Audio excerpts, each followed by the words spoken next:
Hey guys, tonight we slip quietly into a tiny sun-dappled village nestled somewhere in the green folds of northeastern France. It's the year 1412, and the air smells faintly of wood smoke, hay, and something suspiciously like goat. You're not in a castle. You're not even near one. You're in Domrémy, and your boots are already muddy. Chickens scatter underfoot as you walk past timber-framed homes with crooked roofs. A cow blinks slowly at you, unimpressed by your presence. And inside one of these modest homes, a peasant girl with smudged cheeks and a mind already somewhere else. Her name is Jean, but people will one day call her Joan of Arc. You probably won't survive this. Just to be clear, life here isn't kind. The 100 Years' War has been dragging on for, well, close to 100 years. France is a jigsaw puzzle of chaos, ruled partly by an unenthusiastic dauphin, partly by the English, and partly by whatever warlord shouts the loudest. And you? You're just trying not to get stepped on by a horse or taxed into oblivion. So before you get comfortable, take a moment to like the video and subscribe. But only if you genuinely enjoy what I do here. And hey, drop your local time and location in the comments. I love seeing where everyone's tuning in from. Now, dim the lights, maybe turn on a fan for that soft background hum, and let's ease into tonight's journey together. You start your day early in Domrémy. The church bell hasn't rung yet, but the sky's already turning pale behind the hills. You hear bleating and clucking and someone grumbling about firewood. This is a village that runs on dirt and prayer. Fields of barley stretch out behind you, and the river Meuse murmurs a short walk away.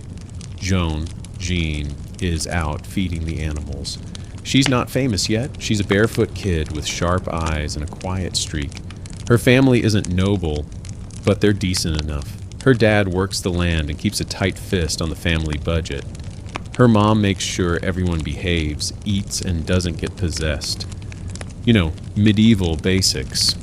But Jean is different. She prays more than the others, a lot more. Like, has a favorite church corner, more. And one day, as she's standing in the garden brushing off a cabbage, she hears something. Not the wind, not a shout. A voice, a very serious voice. Here's where things get weird. Joan later claims it was Saint Michael.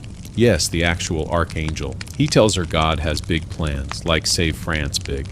Naturally, because if you're going to change world history, it has to start with a divine pep talk over vegetables. Historians still argue whether Joan's experiences were spiritual, psychological, or something in between.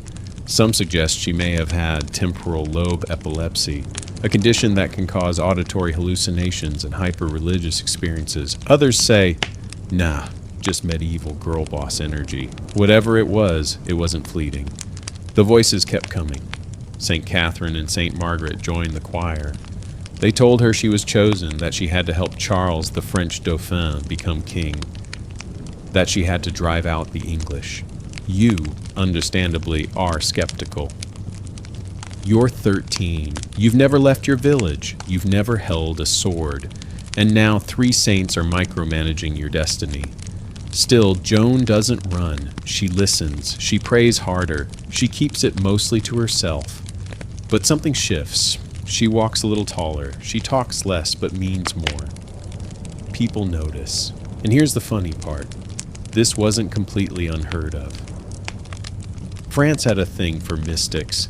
It was a chaotic time, and chaos tends to invite prophecy. But no one expected one to come wrapped in a homespun dress, trailing mud and rosary beads. Unusual tidbit?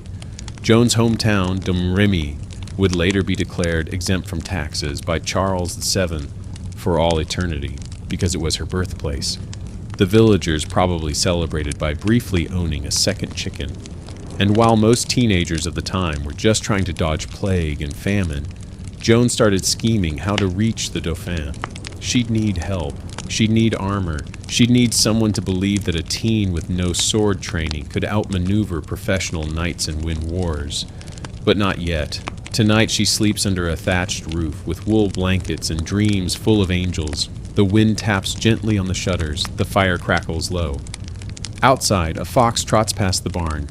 And somewhere, not too far away, a battle is raging. You can't hear it yet, but it's coming.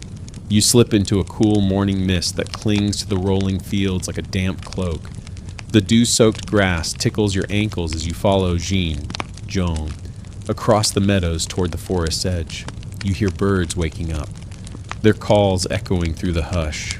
The barley sways in gentle waves, a living sea of green and gold. Somewhere in the distance, a rooster crows so off-key you wonder if it's secretly mocking you. As Joan steps beneath the trees, the air grows thicker. Every crunch of a twig underfoot feels like a drumbeat in your chest. The voices are back, soft at first, like the distant chime of a bell in a cathedral. Then they grow firmer, sharper, as if someone is clearing their throat directly behind you. Jean, whispers a voice sweeter than any lullaby you've heard. You must go to Vaucouleurs and seek Lord Robert's help. St. Catherine, it seems, has taken the lead. You glance at Joan's face, still pale before sunrise, and catch a hint of steel in her eyes. She isn't blinking. You'd blink. A lot.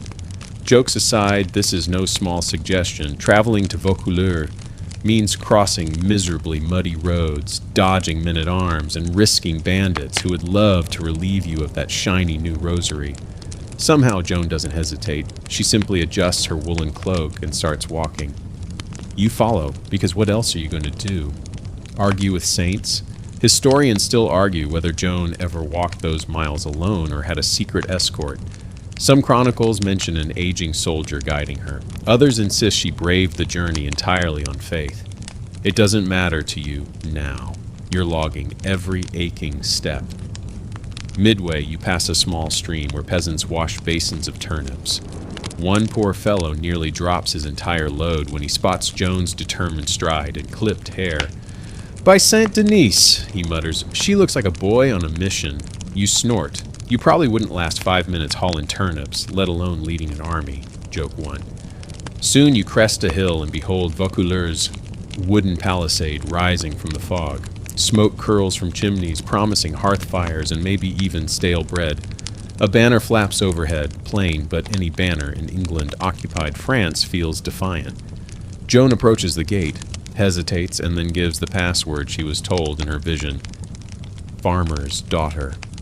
The guard's eyes widen. He prods the gate open. Joke 2. You half expect him to whisper, "Nice code name." Inside, the courtyard bustles with soldiers sharpening spears and polishing armor to a luster that would embarrass a mirror. Lord Robert de Baudricourt lounges on a bench, men leaning in as he listens to knights recount the latest skirmishes. When Joan is ushered forward, the chatter dies. She kneels. "My lord," she says, voice steady, "God commands that you escort me to Charles, the Dauphin." You hold your breath. An unarmed teenage girl making demands of a warlord. Sounds like a bad tavern joke, but the silence stretches until Robert smirks. "You have spirit," he says, "but we've had enough divine visions to last a lifetime." Still, something about her conviction unsettles him. Maybe it's the way her eyes gleam under her cropped hair. Or maybe scholars think it's a form of charismatic influence, an almost magnetic authority that defies her years. Fringe scholars even propose she carried a hidden relic, some tiny charm that bolstered her aura. You shrug, but you wouldn't be surprised if she had a secret rabbit's foot tucked away. "You'll get a small guard," Robert concedes, "but don't expect banners or trumpets." Joan inclines her head as if awarded a crown. You glance at the soldiers assigned to escort her, half amused, half wary. One of them squeaks that she could probably outshoot him with a crossbow. Joke 3. If only you'd loaded your own weapon instead of daydreaming about dinner. You settle behind Joan and her ragtag escort, trudging onto a churned mud road that soon devours your boots. Rain drums lightly on your cloaks, turning the countryside into a watercolor painting that feels too pretty for all the bloodshed just beyond each hilltop.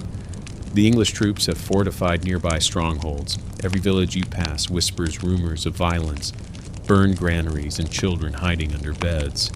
Mainstream history tells us the 100 Years' War saw some of the most brutal siege warfare of medieval Europe, with entire communities forced into famine or driven out. Facts that sound more like horror stories than bedtime comforts. Yet Joan strides on, occasionally muttering prayers. She pauses to bless a broken-down cart and chats for a moment with a widow whose husband was taken as ransom. Joan's kindness unsettles you. They say war heroes can be ruthless, but here's this teenager handing out hope like it's bread on a Sunday morning. Why are they listening, you wonder? Why does mud and sweat make you feel closer to saints? Scholars still argue whether Joan's divine commission was a genuine spiritual phenomenon or a brilliant rallying strategy, something she may have consciously learned from preachers who used dramatic flair to inspire townsfolk. You decide it doesn't matter. Faith, after all, isn't an equation to solve, but an ember that glows brighter when you believe it. As night falls, your party camps by a burned-out chapel, sharing one thin loaf of bread.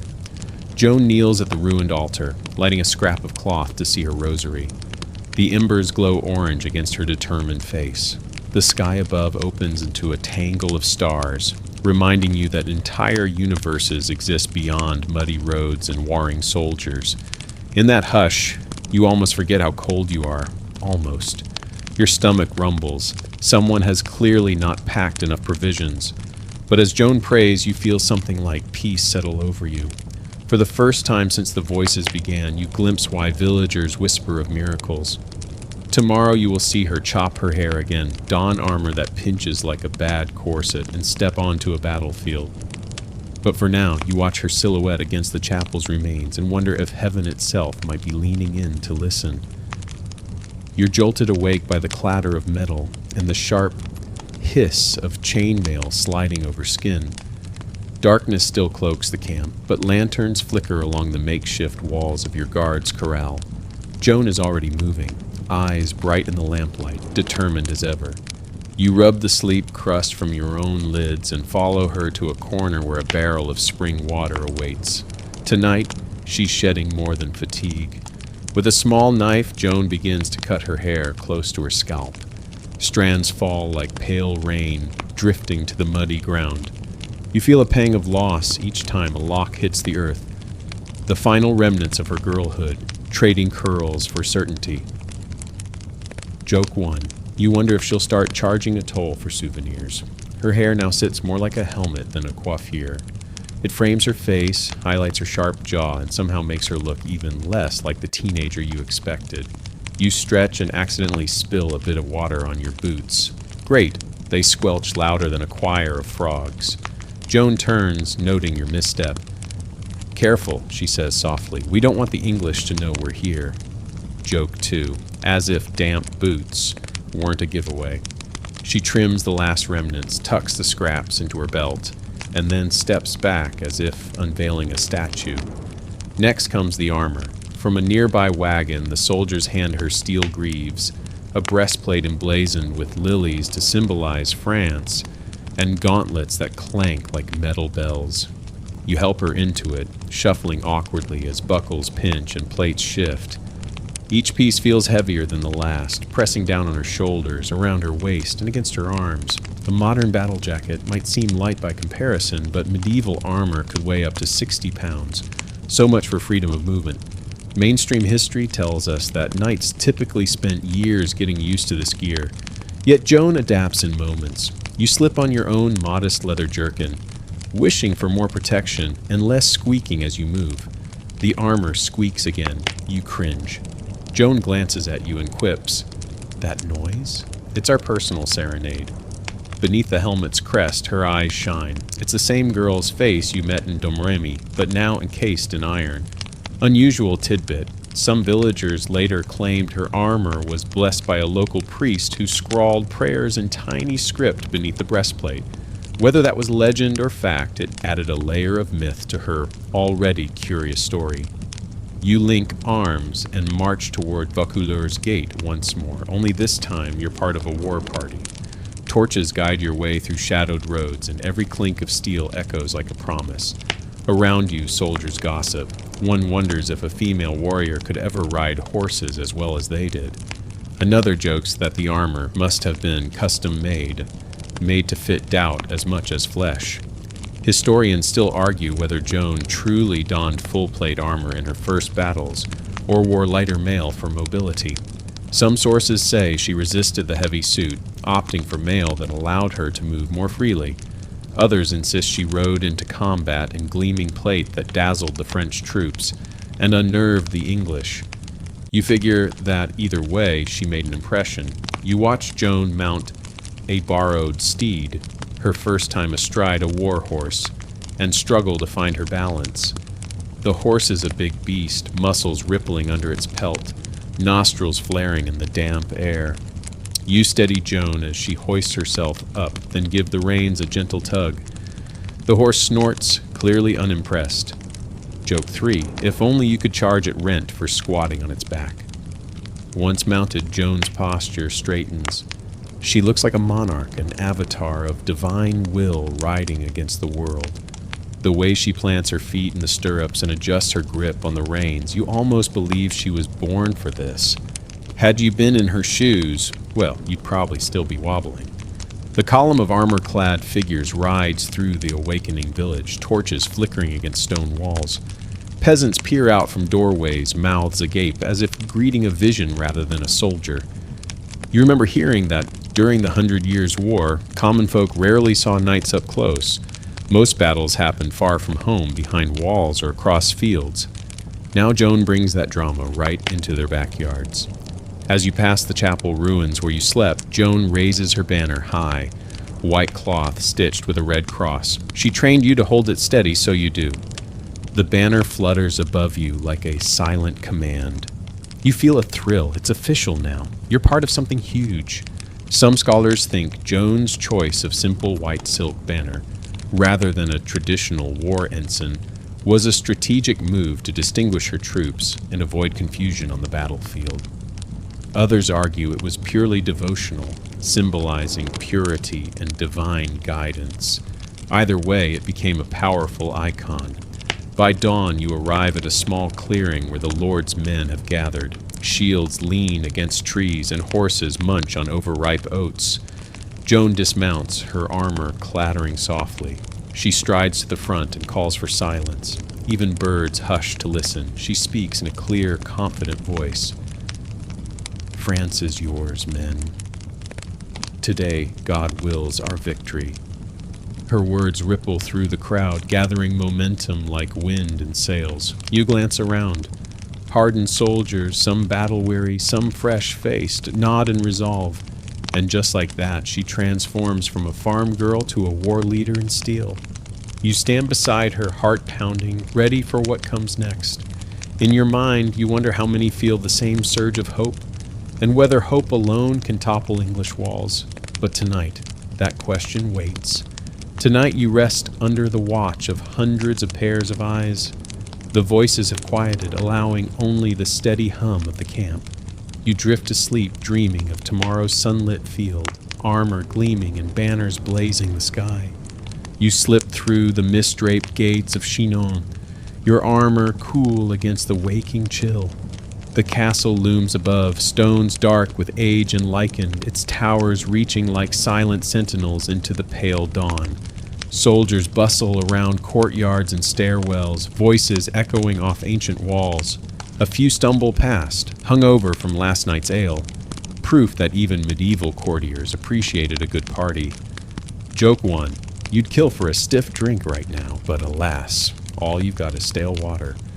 Joan cranes her neck, scanning faces in the crowd. The word has spread. The maid is here to find the Dauphin. You follow her across cracked cobblestones to a grand hall where nobles and knights have gathered under banners bearing the fleur-de-lis. Their armor glitters dully, and their plumed helmets sway as they whisper, casting sideways glances at the newcomer in battered greaves and cropped hair. St. Catherine's voice murmurs in Joan's mind. He stands among them, cloaked in plain clothes. You feel the hairs on your neck prickle. Finding the hidden prince in a packed chamber seems as likely as spotting a needle in a haystack. Yet Joan's gaze never wavers. Mainstream history tells us that Charles VII was so insecure about his claim that he often hid behind advisors and cloak and dagger tactics, even disguising himself in plain tunics to gauge loyalty. Today, robes of silk and velvet hang in rows, and one man shifts uneasily as Joan approaches. Joke 2, his tights look more uncomfortable than your helmet. Joan steps forward, dressed not in noble finery, but in simple wool dyed with mud and sweat. She walks right past dancing courtiers, ignoring curtsies and clinking goblets. Every eye snaps to her, not with mockery, but astonishment. You tap a shoulder. Are you sure? Joan nods, barely blinking. Her eyes lock onto a young man standing alone by a row of tapestries depicting Saint-Denis. His shoulders slump under a cloak that's too plain, and his hair is cut in a style that screams commoner. Yet there is something regal in the steadiness of his posture. She strides up to him. Time seems to slow. Even the birds perched on the battlements hush. Charles, she declares softly, voice carrying through the hall, it is you whom God wills to be king. The man blinks, startled, and the room erupts in murmurs. You half expect someone to shout, she's crazy. But instead, nobles lean forward, curious. A squire drops a tray of goblets. Water splashes across the floor, glinting like jewels. Joke 3. At least now you know someone else is as clumsy as you. Charles hesitates, then pulls back his hood. His face is youthful, almost boyish, but lined with worry. He tilts his head, searching her expression. Joan kneels. I have come at God's command, she says, to bring you to Reims for coronation, so that France may be saved. The hall falls silent again. You look around. Hardened mercenaries, skeptical bishops, and power-hungry nobles are all waiting for an excuse to laugh, or to charge her with witchcraft. An advisor whispers in Charles's ear, then another. Some historians still debate whether Joan's revelation was part of a deliberate plan by Burgundian spies, or a genuine display of divine insight. Fringe scholars propose she recognized a secret birthmark or used a coded gesture taught by loyalists. You shrug. It doesn't change the electric tension in the air. After a moment that feels like an eternity, Charles stands. He offers his hand, and Joan clasps it in both of hers, her steel gauntlets clicking together. A soft murmur ripples through the crowd. This is no ordinary audience with a warlord's daughter, but a moment that feels scripted by fate itself. The Duke leans forward, nodding. If God has spoken through you, maid, he says, voice low and wary, then I will trust your words. A ripple of approval rises, though some bishops exchange worried glances. After all, the church is notoriously cautious when it comes to prophetic claims. Unusual tidbit. One court chronicler later wrote that Joan identified Charles by pointing to a secret insignia on his shoulder, visible only to her. Whether that happened or was invented to embellish her legend, the image of a simple girl seeing through royal disguises captured imaginations for centuries. As Joan and Charles walk side by side through the hall, tapestries whisper overhead and courtiers part like curtains. You trail behind, heart pounding. The weight of her mission hums through the air. You almost feel the press of destiny against your back. Ahead lies a journey to Reims. Hundreds of miles through enemy territory, but for this moment you savor the small triumph. Scholars still argue whether this meeting was orchestrated by Charles's court to bolster his claim, or was genuinely spontaneous. Some suggest Joan's charisma was so potent that even educated nobles felt moved. Others claim the scene was heavily staged for posterity. As you look at Joan's face, unyielding, bright, you realize that it hardly matters. The power of belief, after all, can forge kingdoms. Outside, the castle gates swing open to let the dawn light flood in, illuminating the banners of the fleur-de-lis and the humble cross on Joan's banner. You feel your pulse quicken as the party forms ranks. Knights, archers, crossbowmen, and support wagons. Joan climbs back onto her horse, helmet under one arm, and glances over at Charles. He meets her gaze, and for a fleeting second you see relief. Relief that someone believed in him enough to call him king. The gates close behind you with a heavy thud, sealing off the world's doubts, for now. The sun climbs higher, turning mist into motes of gold. As you ride out of Chinon, you catch the echo of horns behind you, announcing to any who listen that a new era has begun. The banners flutter, flags flutter, a promise carved in cloth, and you ride onward, knowing that the fields ahead hold both triumph and terror. But for this moment you relish the soft clip of hooves, on stone, the scent of summer dust, and the extraordinary thrill of history in motion. You feel the buzz before you reach the next village, a hum of excitement that ripples through fields like a coming storm. Word of Joan's arrival has spread faster than wildfire in dry brush. As you ride toward the farmhouse cluster of Meung-sur-Loire, farmers drop their tools and children dart from doorways, all eyes fixed on that white banner waving overhead. You've seen troop movements before, but never this kind of civilian awe. In the morning haze, the farmstead emerges, a cluster of timbered barns, a sturdy stone church, and a muddy square where oxen snooze. Smoke spirals upward from hearths. Hens cluck in a chorus. At first, villagers peer from behind shutters, as cautious as mice near a cat. Then, one by one, they step out, shading their eyes, mouths half open, as if glimpsing angels rather than soldiers clad in steel. You dismount, the ground crunching under your boots, and stand beside Joan as she greets the crowd. She doesn't brandish a sword. She doesn't shout proclamations. Instead, she smiles, a small, knowing curl of her lips, and whispers a blessing. The villagers' jaws drop. Joke 1. You half expect them to start kneeling, though really they're just worried she might ask for rent. Mainstream history tells us that after the siege of Orléans, Joan's reputation skyrocketed, transforming her from a local curiosity into a national sensation almost overnight. Her presence lifted French morale in a war marked by famine and fear. An astonishing feat for a 19-year-old peasant without a formal education. A bearded farmer named Gautier steps forward, trembling with awe. "Bless you, maid," he calls, voice cracking like a broken lute string. He bows so deeply you worry he might faceplant. Joan lays her hand on his shoulder and murmurs, "Stay strong, brother. France lives through you." His eyes well up, and you spot whispers among the onlookers. Someone's cousin fought at Agincourt and never returned. Here, Joan reignites hope like embers coaxed into flame. Yet not everyone is convinced. A traveling scholar lurks near the church door, parchment rolled under his arm. Rumor has it he followed Joan's trail to document her miracles or expose them. Unusual tidbit. He claims to have seen Joan's eyes glow in the moonlight as if lit by an otherworldly flame. You shrug. Maybe it was a trick of shadows. Joan mounts her horse again, urging you to follow. As the column moves through the square, peasants jostle forward, hands outstretched. Women press small loaves of bread into the soldiers' palms. Men offer flasks of watered wine. You nearly choke on your own laugh. If only someone would bring you real ale and slip a chunk of rune-stamped cheese into your pack instead. Joke 2. Gourmet medieval cheese. Just what every warrior needs. Strains of a flute drift from the church tower where a monk has climbed up to welcome you with a rustic tune. The melody warbles, but the crowd cheers. Joan raises her banner once more, and it snaps in the breeze, a silent herald of deliverance.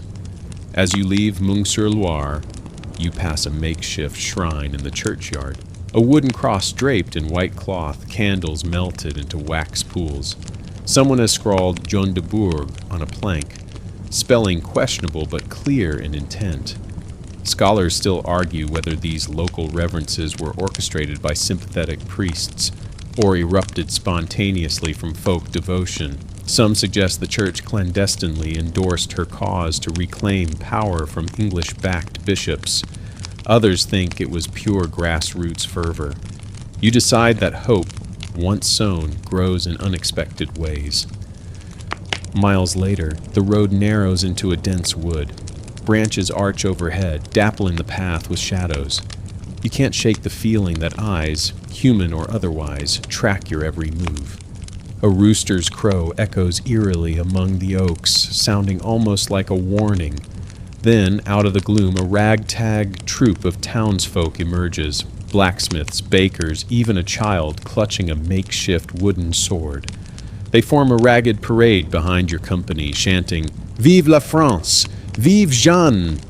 Their voices wobble between jubilation and desperation. Joke 3. It's impressive until you realize no one taught them punctuation or harmony. Joan turns in her saddle, her eyes alight with compassion. She halts the march and addresses the crowd. "Your faith is our strength," she says. "God sees your hearts." Several farmers cross themselves, some knights in your retinue, staring slack-jawed, mimic the gesture. Even seasoned soldiers, steeled by years of war, look on with new reverence. You notice the scholars in the back scribbling notes, scowling. They whisper among themselves, propaganda, mass hysteria, charlatan. Historians today still debate whether Joan consciously used her peasant origins to rally support, turning her image into a potent political tool, or if her strategy was entirely divinely inspired. Fringe academics point to records of her carefully choreographed appearances planned to maximize audience impact. You sneak a look at Joan, about to ask her secret, but she's gazing ahead, lost in prayer. The procession emerges from the trees onto rolling plains where the French army has gathered. Tents dot the landscape like mushrooms after rain. Soldiers drill with swords, officers shout commands. In the center stands a hastily erected pavilion with banners of blue and gold. You can feel tension in the air. This is more than a demonstration. It's a staging ground for action. A herald blows a trumpet that wavers off key. Long and piercing, all fall silent. Joan dismounts and strides to the pavilion's entrance. Charles steps forward, draped in a cloak too heavy for a spring morning. He raises his hand, signaling the crowd's hush. He bows to Joan, then addresses the gathered troops. "Behold the maid, our shield and beacon," he proclaims. The soldiers break into cheers so loud your ears ring. Cannon stationed nearby let out a few experimental booms, rattling loose stones from distant towers. A mainstream fact, early cannon warfare was as unreliable as it was terrifying, sometimes exploding disastrously or fizzling out with a pathetic pop. In that moment, you see Joan's prophecy take tangible form, a nation rallying behind a single figure propelled by belief. The air crackles with possibility. Soldiers clasp each other's arms, eyes bright.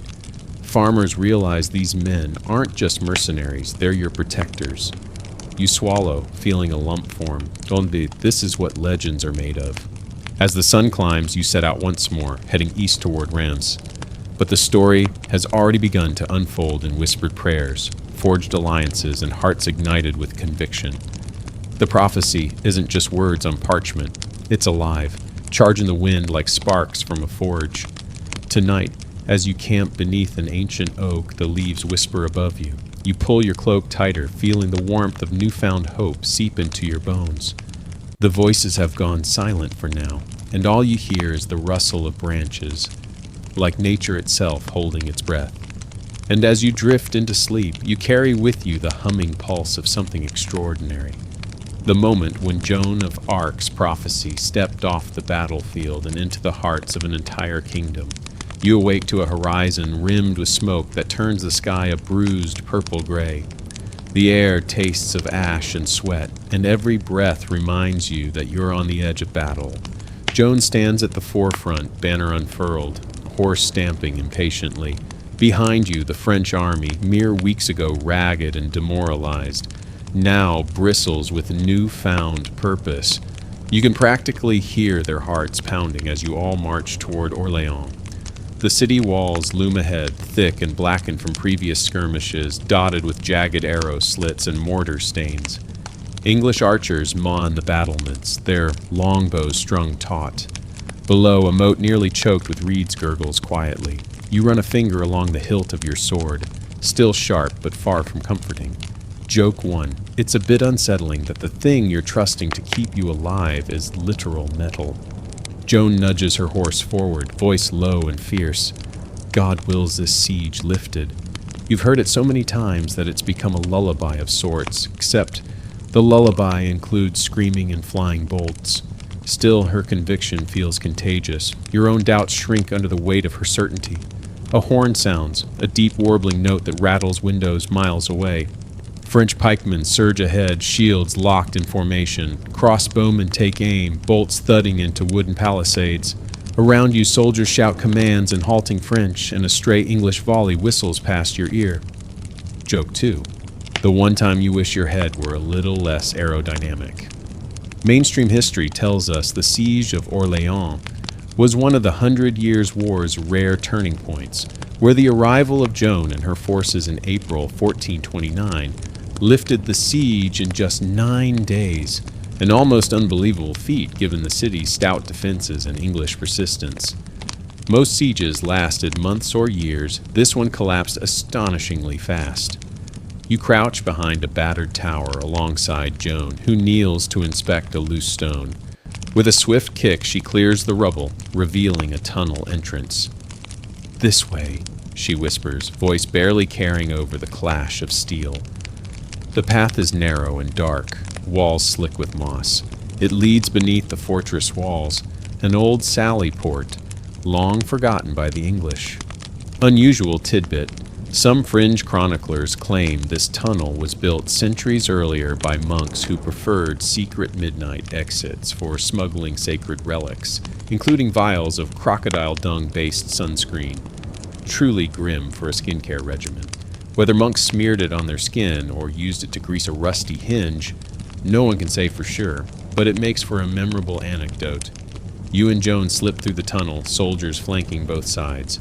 Your boots splash through ankle-deep water, cold enough to make you yelp. Emerging inside the city walls feels like stepping onto a different world. Streets littered with discarded weapons, barrels of half-rotted grain, shops sealed by planks nailed askew. Civilians peek from shuttered windows, fear and wonder in their eyes.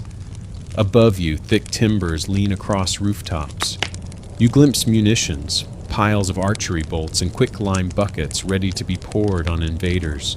Joan brushes past a row of abandoned shields, hand trailing over faded fleur-de-lis. A callback to the broken chapel from which you departed, it feels full circle, like destiny guiding your steps. As you reach a courtyard, you meet Emile, a veteran knight whose armor bears dented marks from countless engagements.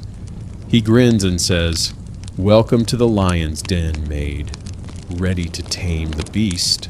Joan nods, helmet glinting, and you feel the weight of that moment settle deep in your bones.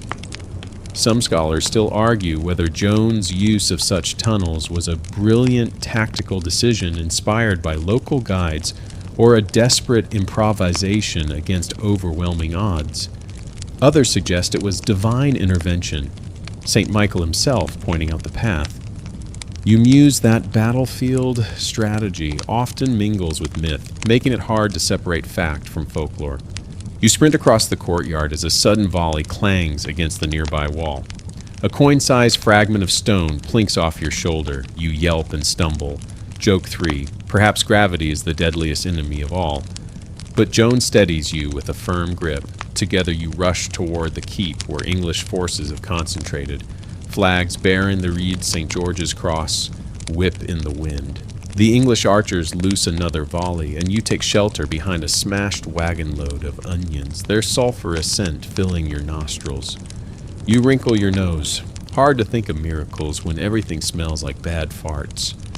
Joan rises, rallying the nearest body of men. She stands in plain sight, raising her banner, and the soldiers follow her lead. With one coordinated push, they storm the bulldozed gate, battering it with wooden beams torn from the onion wagon.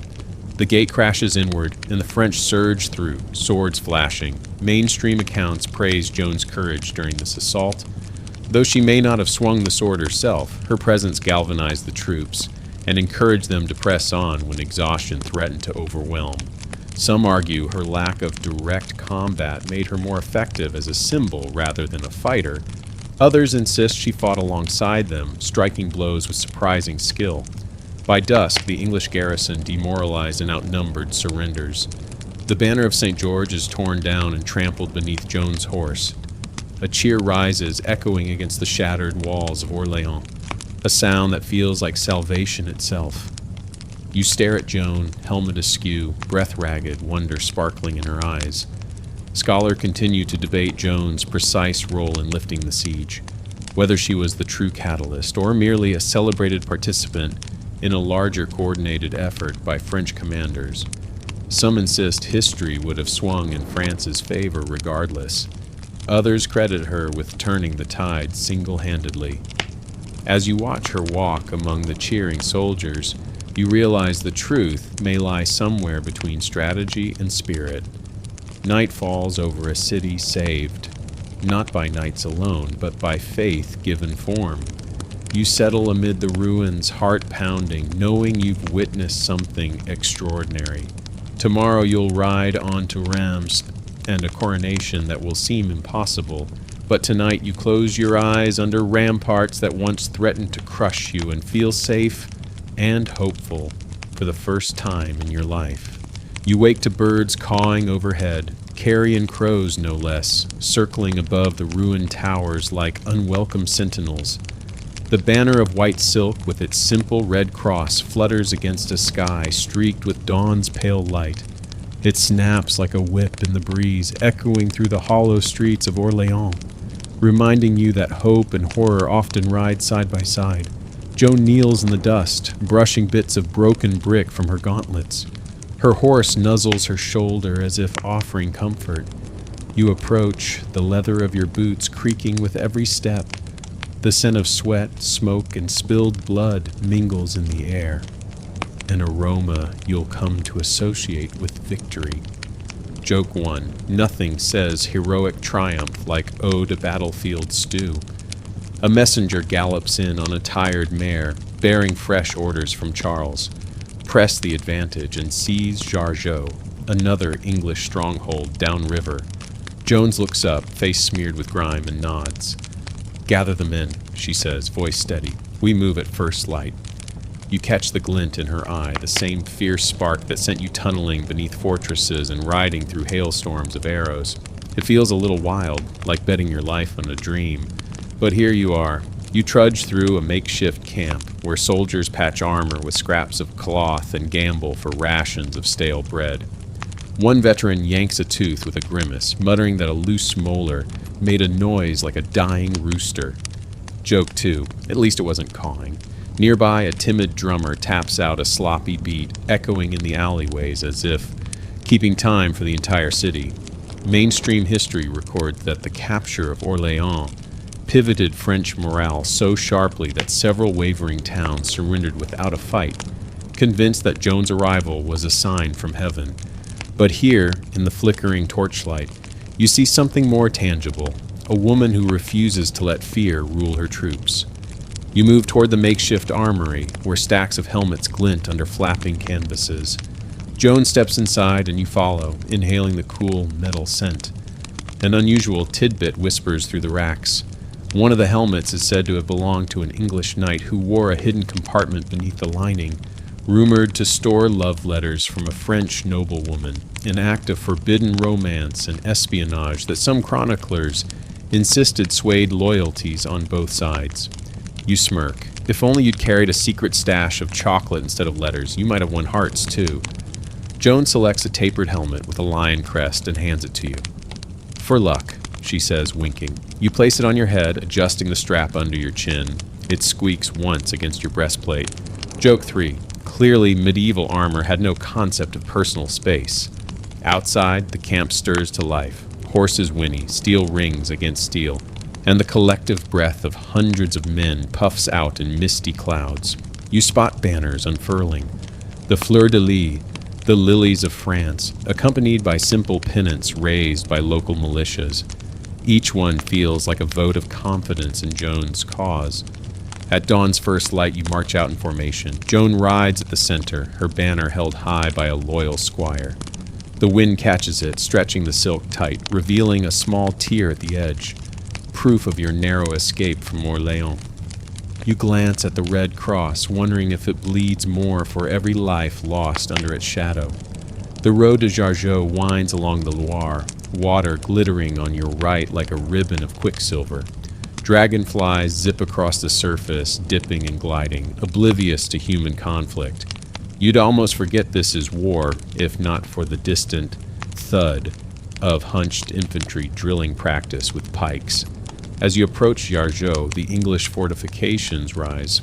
Wooden palisades topped with sharpened stakes, archers patrolling the ramparts, eyes scanning the horizon. A river ford lies ahead, knee-deep in water and slick with algae. Joan dismounts, rolls up her sleeves, and steps in without a flinch, water splashing around her boots. You swallow, wincing at the thought of wading through freezing riverbeds while wearing chainmail. Modern aside, imagine trying to swim in scuba gear, then multiply the weight by 10. You lead the troop across, helping a stumbling pikeman whose greaves slip on the stones.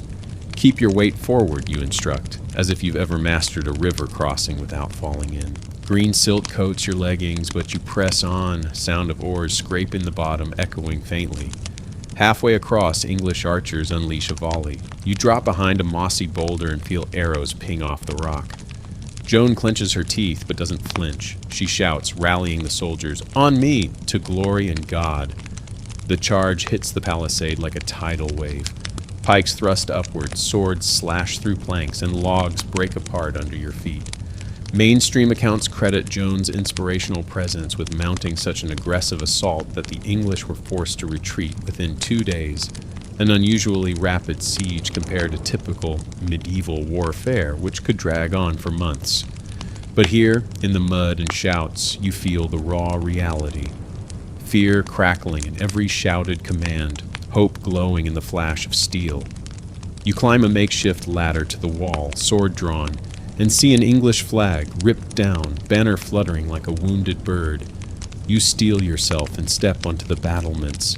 A man clad in mail charges at you, lance raised. You parry his blow, hip-check him into the wall, and send him tumbling. Your breath comes in ragged bursts. Battle feels less glamorous up close.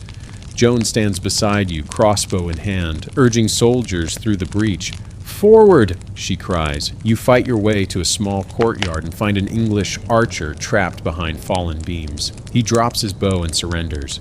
You peek at his face, a young man no older than a boy, heart racing, terror in his eyes. You lower your sword and nod him away. He stumbles out, shaking, free but forever changed. Some scholars argue that Joan's decision to spare prisoners was a strategic move to demonstrate French mercy and win local support, while others see it as evidence of her deep personal conviction against needless killing.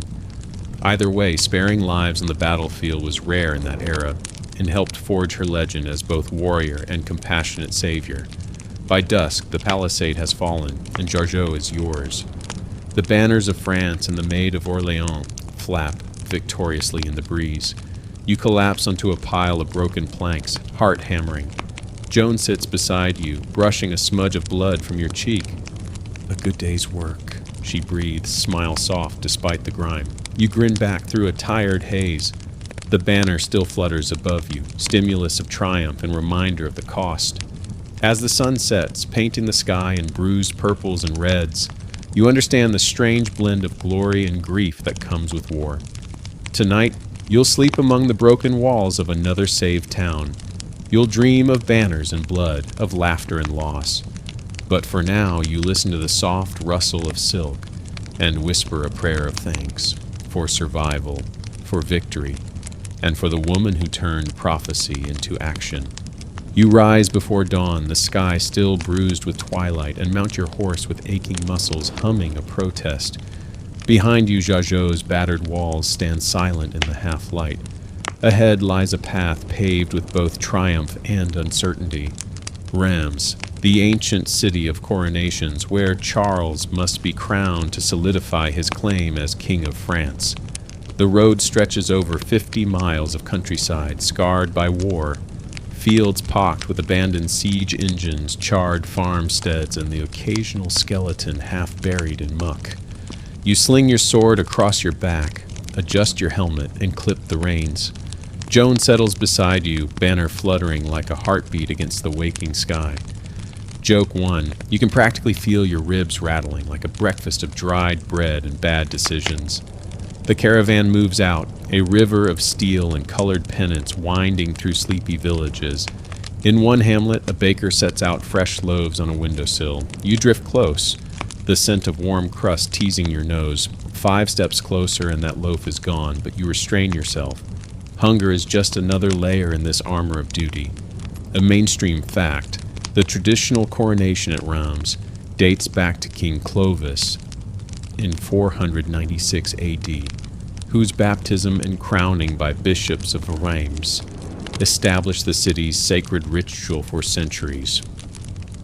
The cathedral there is said to hold the sacred oil, chrism, used to anoint kings, a tradition that ties the monarch's power directly to divine blessing.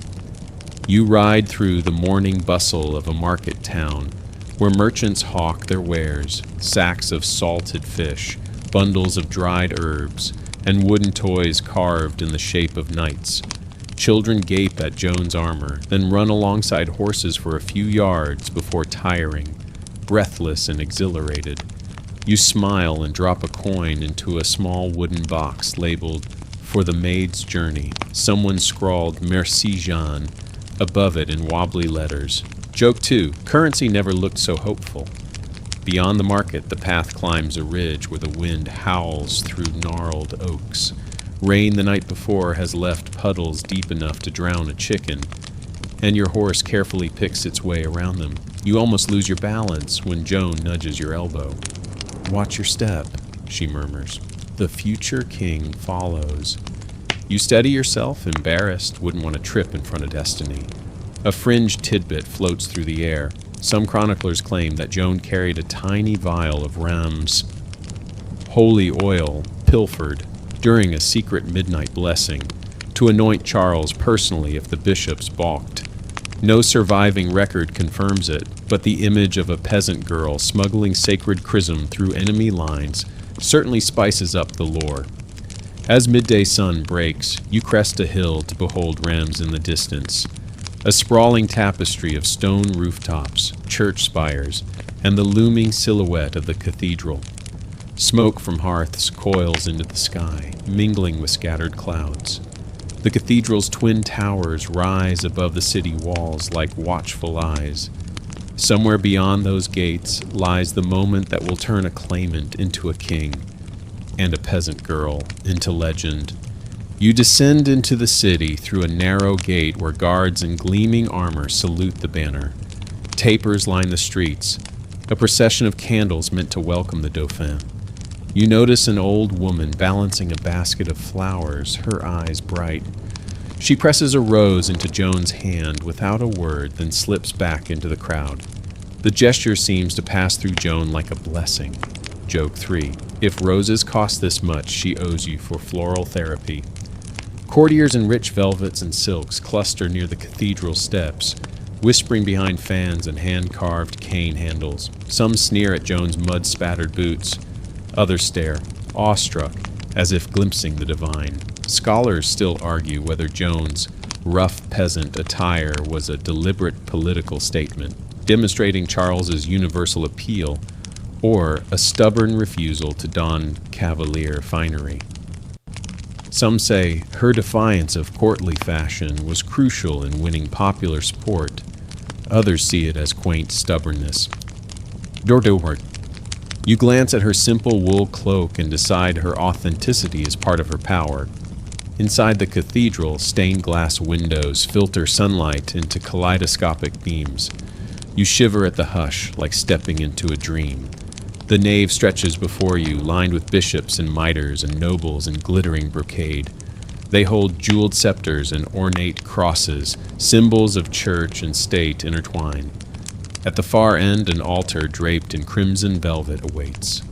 Charles kneels on a crimson cushion, gown of velvet fitting him awkwardly.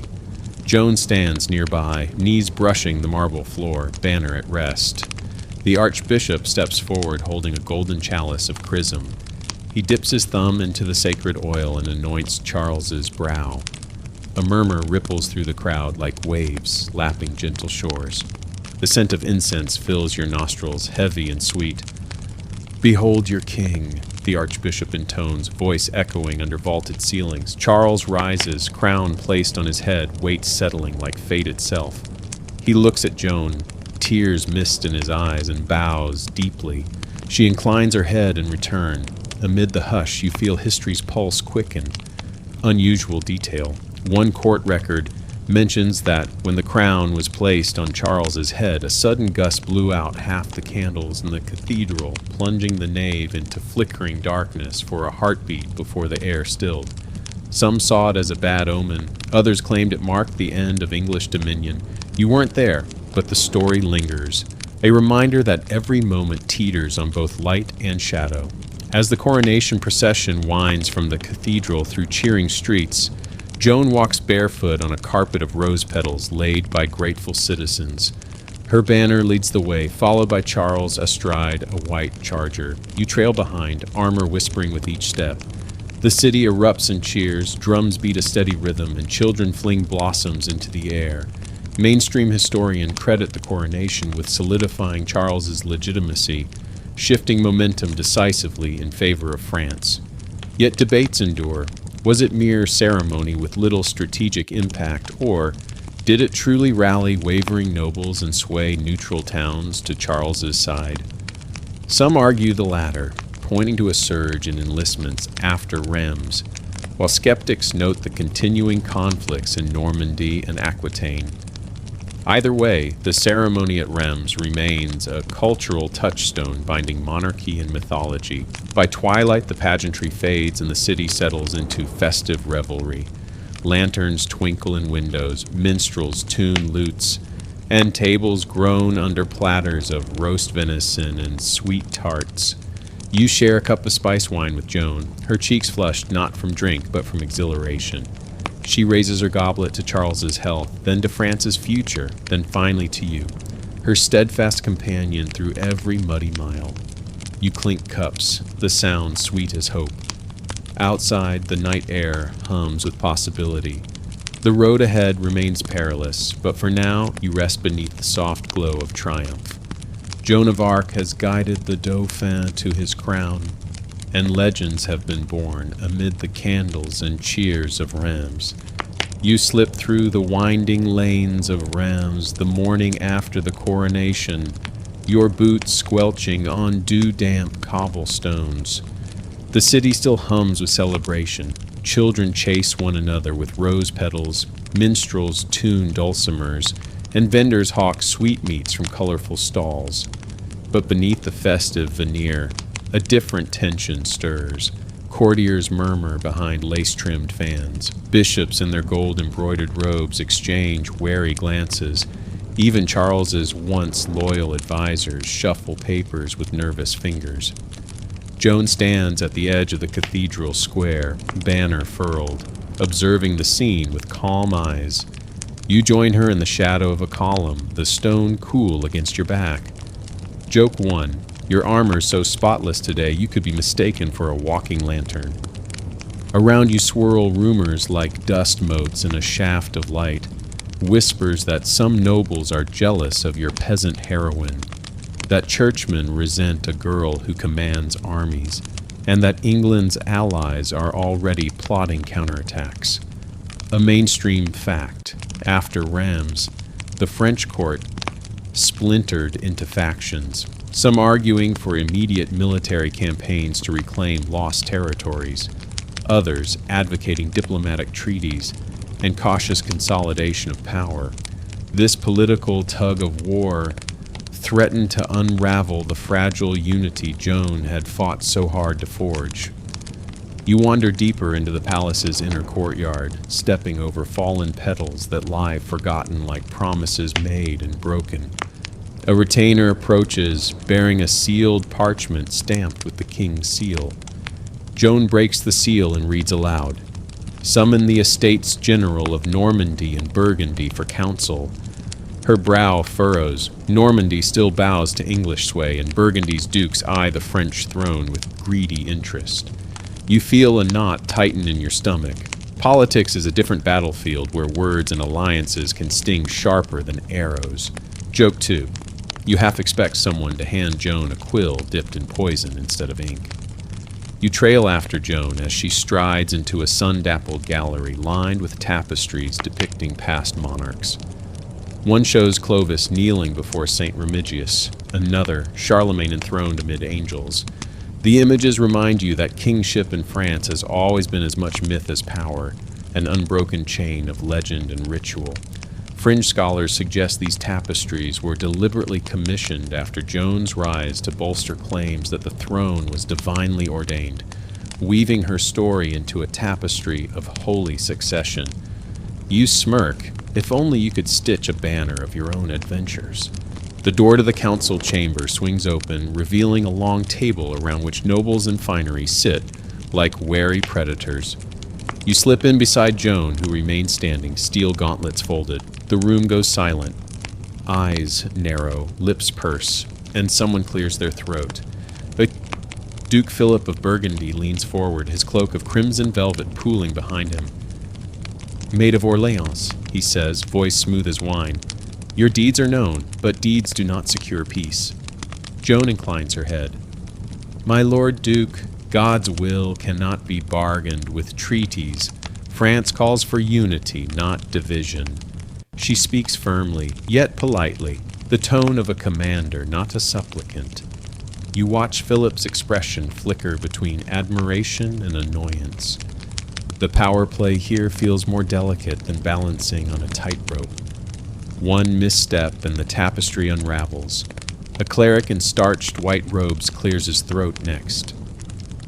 Your visions, maid, may inspire common folk, but the church requires proof.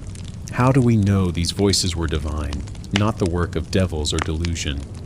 Scholars still debate whether the church's reluctance stemmed from genuine concern for doctrinal purity or political maneuvering to curb any challenge to clerical authority. You glance at Joan. Her face remains composed, though you sense a ripple of hurt at this question. Joan raises her chin and answers softly, "My faith is my proof. I have done no wrong to France." Her simplicity cuts through the barbed statements like a blade through silk. The room shifts. Some lean in, others lean back. You feel the weight of every gaze, as if each glance could forge or fracture her destiny.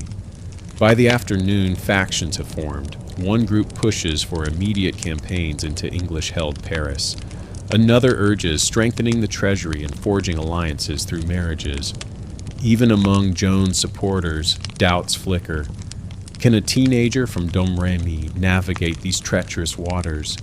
Can divine voices settle legal debates? You swallow, realizing that the smoky intensity of council rooms can burn hotter than any battlefield.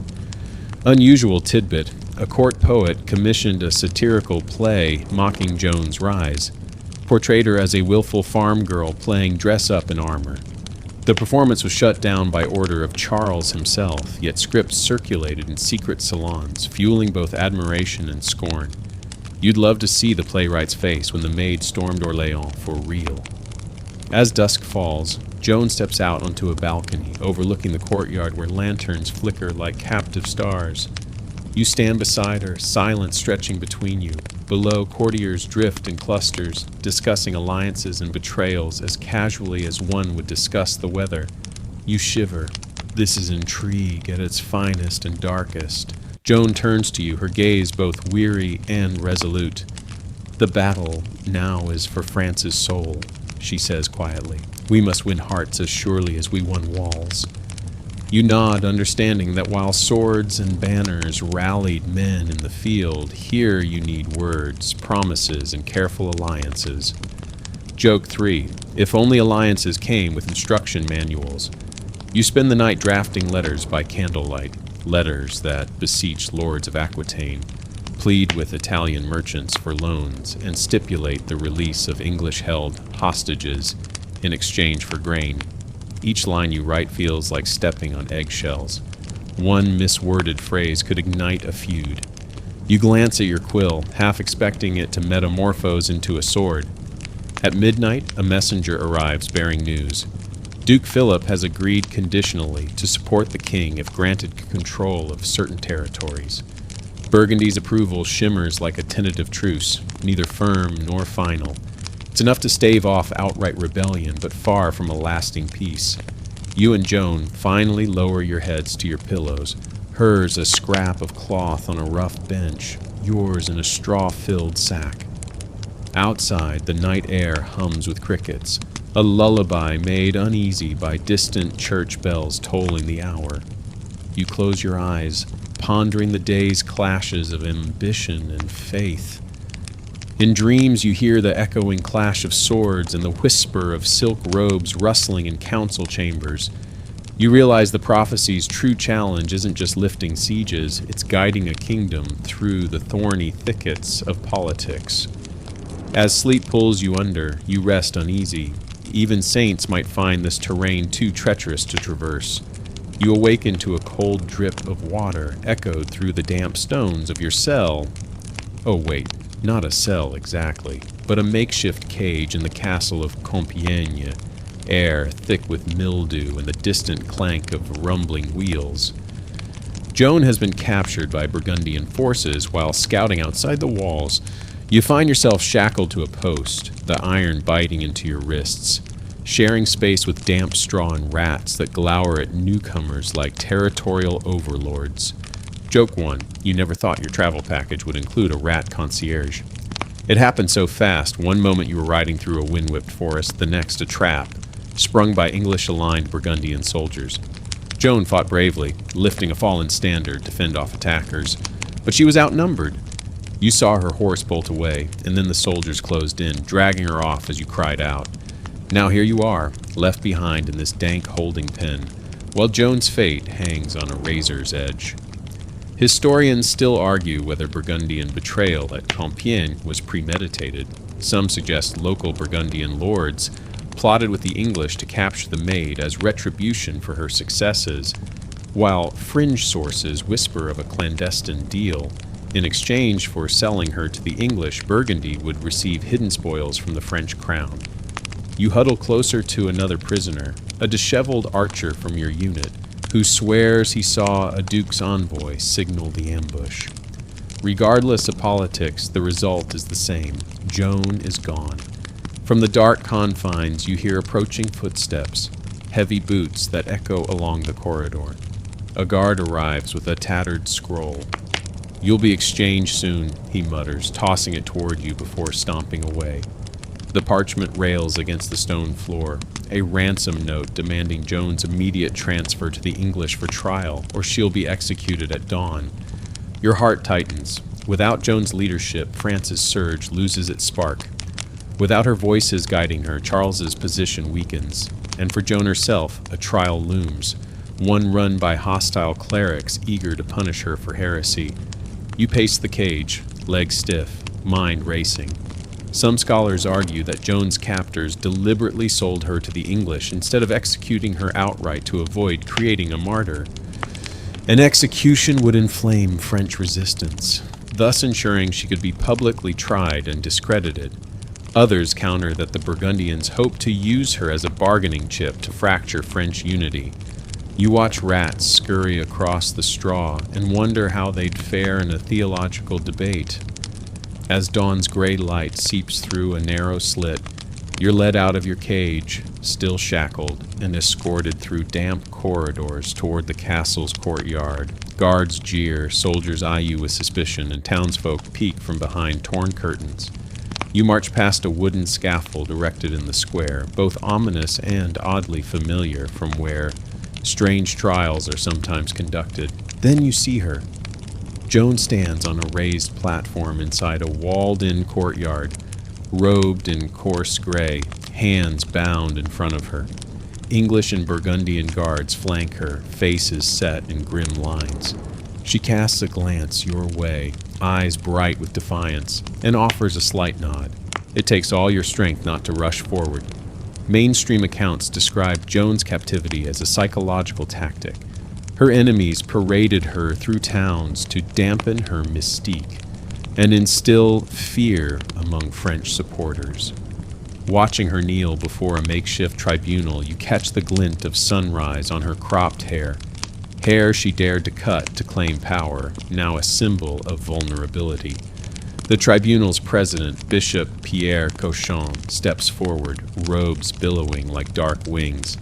He reads accusations, wearing men's clothing, claiming divine visions, inciting rebellion and witchcraft. Scholars debate whether Cochon's motivations were religious zeal or political loyalty to the English crown. Unusual tad bit. Some insist Cochon had been promised a bishopric by English authorities if he succeeded in discrediting Joan. Others call it rumor. Joan answers each charge calmly, her voice echoing in the heavy morning air. I have dressed in men's clothes to preserve my chastity and safety in war, she begins, pausing to meet Cochon's gaze. My voices come from God, not from Satan. My only crime is serving France. She stands with the poise of a queen despite her bondage. You strain against your chains, longing to intervene. Joke 2. It'd take less effort to lift this iron post than to wrest her from theological persecution. Instead, you steel yourself and watch the scene unfold, like a play you never wished to attend. The trial drags on for hours. Joan's unwavering faith crushes many of Cochon's scornful attempts to provoke her, yet the court twists her words, probing her for heresy. At one point, they demand she revoke her vow of wearing men's attire. She hesitates, glances upward, then says quietly, "If wearing men's clothes displeases the court, I will obey." The statement spreads through the crowd like wildfire. Some historians argue this moment was a tactical recantation to save her life. Others view it as a compassionate act to protect soldiers under her command who wore similar attire. Fringe commentators posit that she later regretted this concession but knew it would spare lives. Whatever the truth, her recantation set in motion a tragic end. By dusk, Joan emerges from the courthouse wearing a plain dress, kneeling again before the tribunal. You catch her eye. She's pale but resolute. The crowd's murmur shifts from anticipation to awkward silence. They sense the stakes have changed. Without her armor and banner, her mystique dims like a dying candle. That night, you're returned to your cell, stomach twisting. Tomorrow, the sentence will be passed. You lie in the straw, listening to distant church bells toll the hour. You whisper a prayer, part plea, part promise, that you will find a way to save her. Outside your window, the moon drapes silver light across the courtyard. Joan's cell is just across the way. You glimpse her silhouette, kneeling before the stone wall, hands clasped. You vow to carry her story forward, to remind the world of the girl who fought with faith when all else failed. As sleep finally tugs at your consciousness, you wonder whether tomorrow will bring death or redemption, and whether voices from heaven will still whisper in Joan's ear. You wake to a hollow silence that feels heavier than the iron shackles you wore yesterday. Dawn's pale light filters through slits in the stone walls of the makeshift tribunal chamber at Rouen.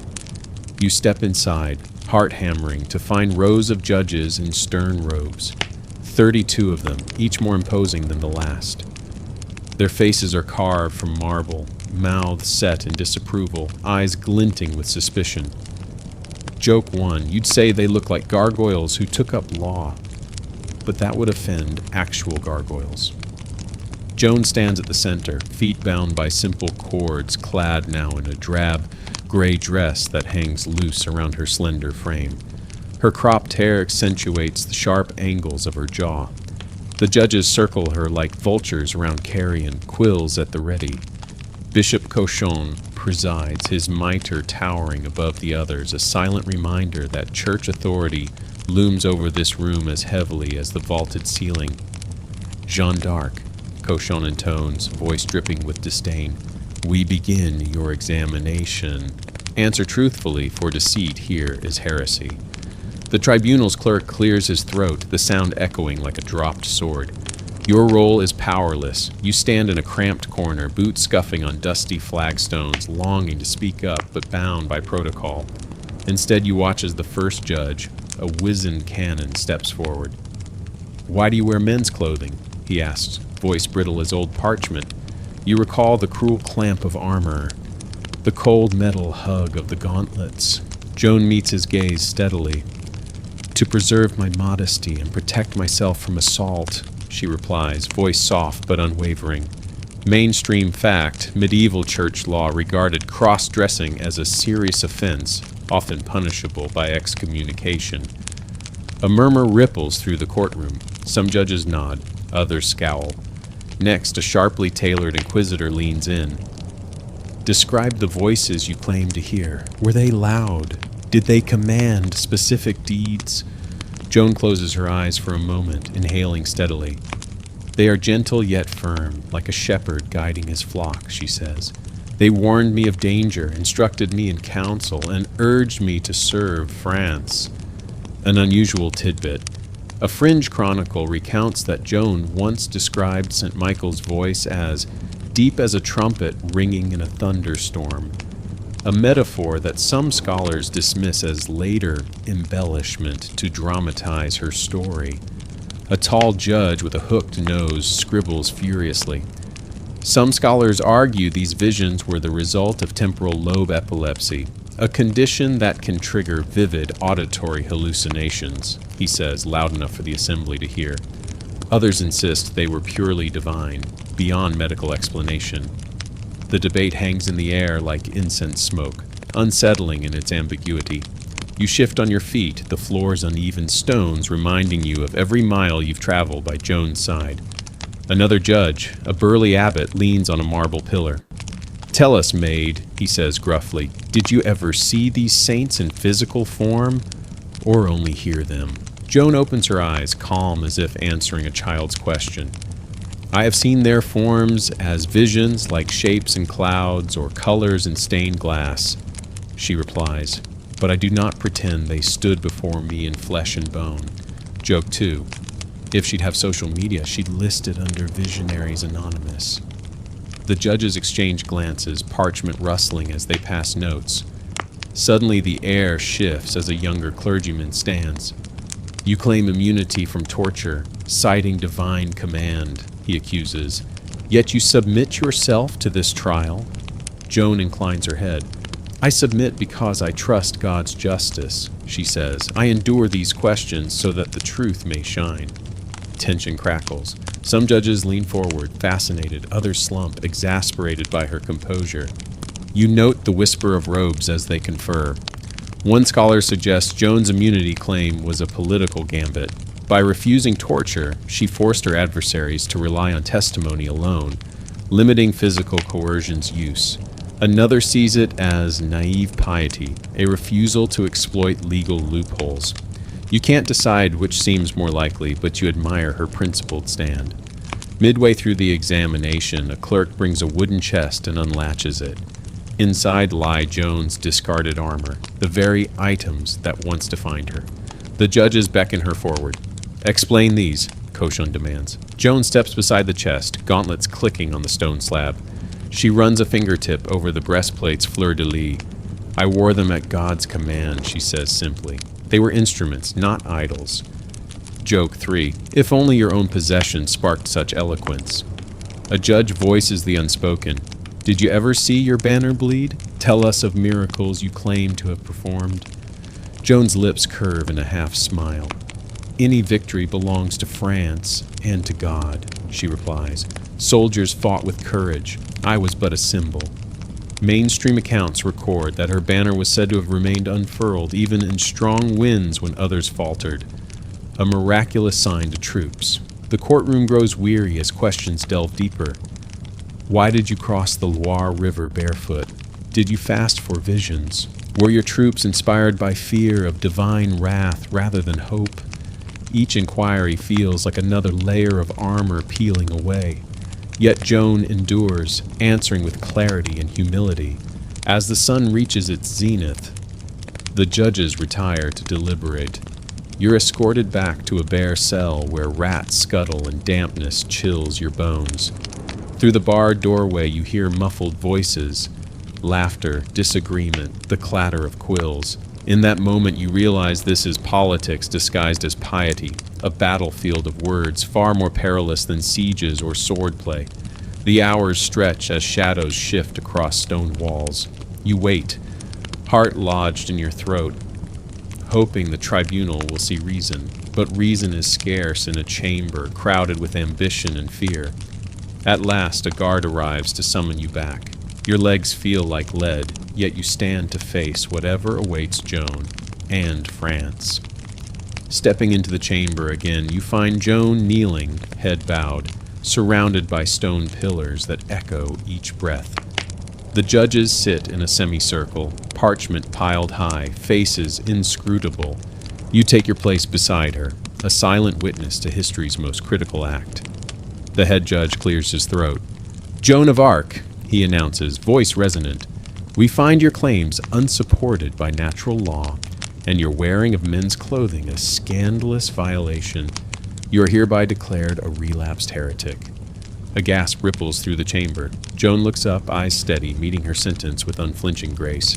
Your chest tightens as the words hang heavy in the air. Tomorrow the verdict will be carried out. The room feels colder, the walls closer. You recall every muddy mile, every whispered prayer, every triumphant cheer. How did it come to this? As you leave Joan kneeling before the bench, you vow to keep her story alive through words, memory, and faith. Outside, the courtyard iron gates clang shut behind you. The world moves on, but this moment fractures history in two, before her trial and after her martyrdom. You return to your cell, heart heavy yet unbroken. The voices that once led Joan seem silent now, replaced by the chorus of memory and doubt. Tonight sleep eludes you, but dawn must come, bringing with it the final act of this tragic drama. You're led before the cold stone walls of a dank cell block, the iron rings on your wrists still warm from the forge. Though your hope feels frozen solid, Joan trails behind you, her gray dress whispering against the slime-slick floor. The guards shove you inside separate windowless rooms, dark enough that you can't see your own hand if you hold it an inch from your face. Joke 1. You always thought blackout curtains were a luxury, not a torture device. The air is thick with damp and despair, a heavy cloak that clings to your lungs. Rats skitter across the floor, squealing like disgruntled conversation. You prop yourself against the wall, every joint protesting like an old hinge. Joan's cell lies just across a narrow corridor, where you hear her soft prayers echoing in the gloom, words you can't make out but feel like a lullaby in reverse. A guard rattles your door. He offers you a thin slice of moldy bread and a cup of water that smells faintly of vinegar. You take them anyway. Hunger has a bent sense of irony, swallowing pride with every bite. The bread crumbles in your hands. The water sloshes against the wooden cup's cracked rim, making a sound like distant chimes in a ruined cathedral. Mainstream history tells us that during her imprisonment at Rouen in 1430-31, Joan endured harsh conditions, starvation, exposure, and the constant threat of solitary confinement designed to break her spirit before trial. It's no comfort to know that what you're tasting is a scaled-down menu compared to the standard medieval prison diet of gruel and regrets. Through the stone slits, you catch a glimpse of Joan's silhouette pacing in her cell. She stops, raises her head, and for a heartbeat you lock eyes across the void. Her expression is calm, even gentle, unchanged from that first morning in Domrémy when voices told her to change her destiny. You tap on the stone, and she raps back softly, "Stay strong." It's a callback to the prayer she whispered at Meung-sur-Loire, reminding you that solidarity can flicker through walls thicker than any fortress. Unusual tidbit. Some fringe chroniclers claim Joan taught herself basic Latin while imprisoned by reading scraps of discarded legal documents thrown into her cell. An impressive feat for a peasant girl who'd never held a book. Others dismiss it as fanciful legend. You like the idea of Joan scribbling Latin notes on the back of a gold-chewed scroll, though you suspect the truth is murkier. Scholars still debate whether her imprisonment was meant to intimidate or sanctify her. Some argue the English authorities hoped to convert her into a political pawn, while others see the cruelty as a calculated move to portray her as insane or in league with demons. Either way, the result is the same. Joan sits in darkness, forced to endure her own faith as a haunting companion. You settle on straw, close enough to smell its musty sweetness. Your thoughts drift to the crowded courtrooms where theologians debated whether visions could be demonic or divine. Now the debate happens inside your heads, voices you can't distinguish from Joan's guiding whispers. You squeeze your eyes shut and almost hear St. Michael's trumpet call, but instead it's the guard's boot tapping outside, reminding you that reality is relentless. In the silence between drips of water, you recall the tunnel beneath Orléans, where hope once carved a path through stone. Back then, you believed faith could move mountains, or at least city walls. Now faith seems like a flickering candle in a cavern, vulnerable to the slightest gust. Yet Joan's whispered "stay strong" pushes you to stand. At midday, you're dragged out to the trial chamber again. This time to witness Joan's examination of attire and devotion. She kneels before judges, head bowed, the plain dress hanging loose, sleeves nearly falling off her shoulders. The judges glare, as if her very existence offends their delicate sartorial sensibilities. Joke too, if only they knew the freedom in a good pair of trousers. You're shackled beside her, the cold iron a reminder that solidarity can be chained but never silenced. The tribunal's clerk rattles papers, demanding to know whether Joan's clothing choice was meant to shock or protect her virtue. She answers, voice steady, "I wear what necessity dictates, not fashion." A snort echoes through the hall, someone hiding behind their velvet robes. You'd clap, but your hands remain cuffed. An abbot leans forward, eyes narrowed. Some say your garb is a symbol of rebellion, others a mark of humility. Which is it? Joan tilts her head, a half smile touching her lips. Symbols belong to those who read them. I belong to God and France. The court shifts, uncertain whether to applaud or arrest her piety. Outside, you hear the distant toll of Rouen cathedral bells, a melody of warning and finality. You wonder if those same bells tolled for Joan's coronation, now offering a cruel counterpoint to her fall. The contrast stings, from banners and trumpets to shackles and whispers. Her journey bends, like a river forced through narrow banks. As evening approaches, you return to the cell, exhaustion clawing at your bones. Joan's voice drifts through the corridor. Remember, fear is a chain, but faith is a wing. It's both prophecy and admonition, a gentle tease at your weariness. You press your palm to the cold stone as if feeling her warmth through the barrier.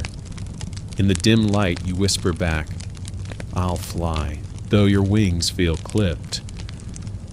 Perhaps faith is the only freedom left. You wrap yourself in the tattered remains of your cloak, close your eyes, and let Joan's words carry you into restless sleep, ready for whatever tomorrow's trial may bring. You wake in darkness, cold seeping into your bones from the damp stone floor. The thin streak of daylight that sneaks beneath your cell door reminds you that dawn brings no relief, only more questions, more accusations, more shadows cast by judges determined to dismantle Joan's legend. The door scrapes open, and you're pulled to your feet by rough hands, escorted swiftly through echoing corridors into the tribunal chamber once again. Joan is already standing before Bishop Cochon and his assembly, her small figure dwarfed by the grim row of clerics and scribes. Her face is pale but resolute, though shadows under her eyes betray nights spent whispering prayers to silent walls. Cochon rises slowly, robes billowing like storm clouds. He clears his throat, voice grating like rusty hinges. Jeanne d'Arc, this court offers you a final opportunity. Will you renounce your visions, admit error, and return to the Church's mercy? You hold your breath. Joan pauses, eyes scanning the room slowly. Joke one, you half expect her to say, "I'll renounce visions if you renounce funny hats." Instead, she softly replies, "I seek no mercy but God's, and I cannot deny what heaven itself has spoken." Murmurs ripple among the judges. A tall canon steps forward, voice sharp as a drawn blade. "Think carefully, maid. To defy the Church is to defy heaven itself." Joan's chin lifts imperceptibly, defiance tempered with grace. "I serve both God and the Church," she says clearly, "but the voices I hear are not mine to deny." Historians still debate whether Joan fully grasped the danger of this moment or trusted too blindly in her divine protection. Some scholars argue that her steadfastness was a calculated statement of faith, intended to inspire her supporters. Others say she simply couldn't imagine a world where truth led to punishment. Either way, her words set an irreversible course. A clerk shuffles forward with a parchment bearing the formal recantation. "Sign this, Jeanne, and save your soul," Bishop Cochon insists, voice low and hunted with false compassion. Joan stares at the parchment, ink dark, letters spelling surrender. Her fingers twitch slightly at her side. Uncertainty flickers across her face. You ache to shout, to warn her, to urge caution. but your own voice is shackled as firmly as your wrists. Joan's hesitation stretches unbearably, tension thickening the air. Finally, with trembling fingers, she takes the quill and makes a small mark, barely more than a scratch on the parchment. A sigh ripples through the courtroom, relief mingled with victory. Mainstream accounts record that Joan briefly recanted under extreme psychological pressure, a common medieval tactic to undermine prisoners' credibility. But as she hands back the quill, you notice the stiffness in her shoulders, a fleeting look of anguish. The judges, smug with satisfaction, dismiss you both. Back in your cell, Joan whispers softly through the stone wall, "I have betrayed myself. Forgive me." Your heart tightens, her vulnerability more piercing than any arrow. You whisper back fiercely, "You betrayed nothing, only their expectations." That night your dreams are restless, filled with images of banners of flame, crumbling walls, and voices calling Joan's name. At dawn, shouting and footsteps drag you abruptly awake. Guards shove open your door, yanking you roughly toward Joan's cell. She's standing in the middle, her men's clothing once more defiantly worn, eyes blazing with a renewed fire. A cleric sputters accusations.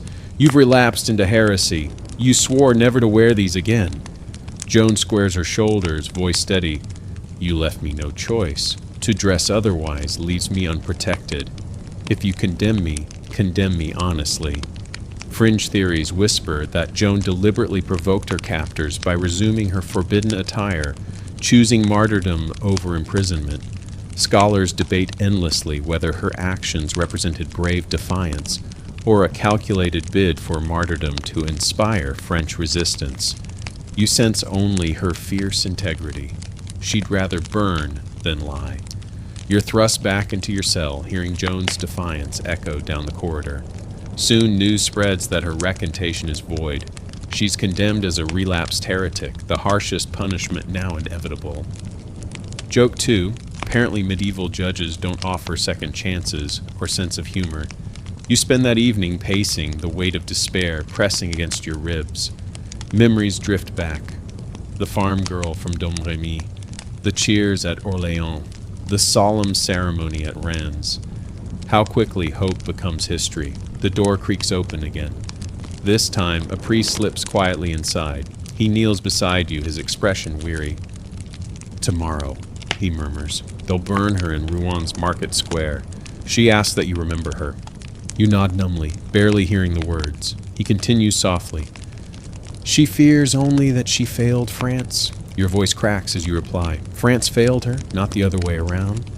He leaves silently, a ghost carrying Joan's final wishes. Night deepens. Sleep feels impossible. You lie awake, haunted by images of flames and crosses, of Joan kneeling in quiet dignity. At last, exhaustion claims you. In your dreams, you wander fields of barley under bright skies, hearing Joan's laughter, feeling warmth and freedom that slip through your fingers like sand. You wake before dawn, tears drying cold on your cheeks. Bells toll softly in the distance, signaling Rouen market square already filling with solemn crowds. Joan's final sunrise creeps through your narrow window, golden yet pale. A guard fetches you to the square, your chains clinking softly with each heavy step. Joan stands atop a platform, bound to a stake, the wood piled high beneath her feet. Yet her face is serene, eyes lifted toward the sky. You meet her gaze one last time, a silent promise passing between you. Remember this courage, carry it forward. An official steps forward, unfurling a parchment. Jeanne d'Arc, relapsed heretic, burned today at Rouen, May 30th, 1431. Joan lifts her chin, speaking firmly for all to hear. "Hold the cross high, so I may see it through the flames." Unusual tidbit. Some fringe chroniclers say a dove flew over the pyre as the flames rose, symbolic proof to believers that heaven reclaimed its messenger. Others dismiss it as romantic embellishment. But you watch as flames lick upward, sparks dancing skyward, Joan's face illuminated by firelight, her expression one of profound peace, faith unbroken. Joke 3. They tried to silence her voice, but instead made it echo for eternity. As flames consume her mortal form, you vow to carry her story of bravery and belief, of visions and valor. Beyond this day, Joan's body burns, but her spirit ignites a new flame in your heart. You walk away slowly, each step a promise to remember. Tonight, as you lie awake, the world feels quieter, emptier, yet in that silence you hear the faintest whisper, a voice echoing gently from beyond the flames, reminding you that courage never truly dies. You stumble away from the marketplace, the acrid scent of smoke still clinging to your cloak, your mind numb with the magnitude of what you've just witnessed. The square at Rouen empties in uneasy silence, as if the city itself is holding its breath. You pause, glancing back only once, and see a handful of ashes drifting upward. A final, silent benediction. Joke 1. You're tempted to save some as a souvenir, but medieval pockets are already full of holes and regrets. Word spreads quickly through the city, winding from tavern to church to palace. Some townsfolk whisper in awe, others in fear, but no one is left unmoved. Joan's name carries through the narrow lanes of Rouen, bouncing off stone walls, crossing the Seine, and echoing in the hearts of those who still hope for France's deliverance. As you walk, you overhear a merchant mutter, "She was more than a girl, she was a sign." You want to agree, but grief knots your tongue. Mainstream history notes that Joan's death, intended as a warning, had the opposite effect. Her martyrdom galvanized French resistance, strengthening resolve rather than quelling it. Soldiers who once doubted now remember her courage. Peasants invoke her name in prayers. Even the cautious nobility begin to weigh her prophecy more seriously. You spot a tanner at the riverside, carving a small wooden cross and whispering her name as if it's a secret spell. The city may be subdued, but faith smolders beneath the surface, ready to burst into flame. You return to your makeshift quarters, little more than a rented attic with a straw mattress and a cracked window pane. As you sit, the events replay in your mind. The girl from Domrémy, the miracle at Orléans, the coronation at Reims, and the final stand at Rouen. Each memory glows with a bittersweet intensity, equal parts triumph and tragedy. Joke 2. Who knew your resume would include witness to sainthood, right above professional mudsplasher? Late that night, you venture out beneath a sky thick with clouds, carrying a single candle for company. In a narrow alley, you find a small gathering, a cluster of peasants, a weary monk, and a merchant's daughter, all lighting candles and murmuring prayers for Joan's soul. You join them, the little flame flickering against the chill wind. Someone quietly hands you a scrap of parchment. On it, written in a shaky but determined hand, is a single line. She fought with faith when all else failed. You tuck it into your cloak, feeling the words press close to your heart. Unusual tidbit. Within a generation, clandestine Joan chapels began appearing all across France. Tiny candlelit spaces where villagers left offerings, embroidered banners, and whispered petitions. Some believe these shrines spread so quickly because people longed for a hero who was both saintly and relatable, a figure who could cross from altar to hearth with ease.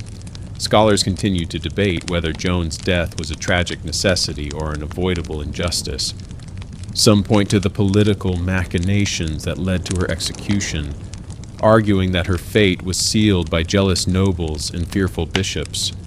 Others believe her martyrdom was an inevitable part of her legend, a final trial by fire that transformed her from controversial commander to eternal symbol.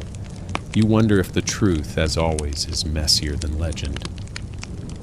In the days and weeks that follow, stories of Joan's final words ripple across France. Some say she forgave her executioners as the flames rose. Others insist her last cry was Jesus. Even in death, she's a source of hope, confusion, and fierce debate. Her ashes are cast in the Seine, but her spirit seems to flow everywhere, through fields, villages, and cities, unconfined by riverbanks or royal decrees. Joke 3. Leave it to Joan to turn her farewell into the start of a never-ending conversation. She'd have been a nightmare in a group chat. You begin to notice changes small at first. Soldiers pin bits of white cloth to their tunics. Villagers set out extra bread at the church altar. Children paint lilies on doors for luck. The energy Joan left behind refuses to fade. You hear rumors, old women predicting the English will soon be driven out. A monk quietly composing a hymn in her honor. Secret meetings where her name is invoked as a password. Through it all, you carry her memory, not just as a story to be retold, but as a living presence in every quiet act of defiance, every whispered prayer, every moment when courage outweighs fear. As you drift off to sleep that night, the candle's flame dances against the wall, casting shadows that flicker like banners in the wind. You realize that, in the end, Joan's true victory is this. She made hope contagious even in the darkness. The days after Rouen are blurred by grief and a stubborn sort of hope, the kind that refuses to bow even after witnessing the worst humanity can deliver. You wander through the countryside in the weeks and months that follow, each village and town bearing fresh signs of Joan's legend growing, even as the world turns without her. The trees along the riverbank seem to stand a little straighter, the church bells ring a touch clearer, and the people, though battered and wary, hold their heads higher when they whisper her name. The martyr's shadow lengthens with every sunrise. You find yourself back in Domrémy, the very village where this strange, unlikely journey began. Children run along the muddy paths Joan once traveled, playing at knights and saints, swinging sticks and laughing. Some wear makeshift tunics and shout, "Vive Jeanne!" as they charge a clump of startled chickens. You can't help but smile. Joke one, it's probably the only army in France where the cavalry squawks and flaps. At the little stone church, the priest lights a candle beside a small wooden plaque for the maid who saved France. The old man's eyes glisten as he prays aloud, his words rolling through the nave in the soft, musical cadence of hope revived. A few villagers kneel behind him, pressing coins and wildflowers at the altar, thanking Joan for every safe harvest, every newborn baby, every season not torn apart by war.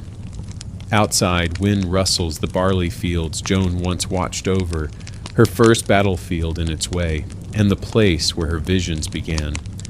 Word of her legend, now unmoored from royal or church control, passes from mouth to mouth, carried in the songs of wandering minstrels and the whispered tales shared by firelight. Old women tell children, she spoke with angels. Maybe she was an angel. Tavern bards sing of Orleans and the white banner leading the charge, their voices rising with each retelling until every victory grows brighter.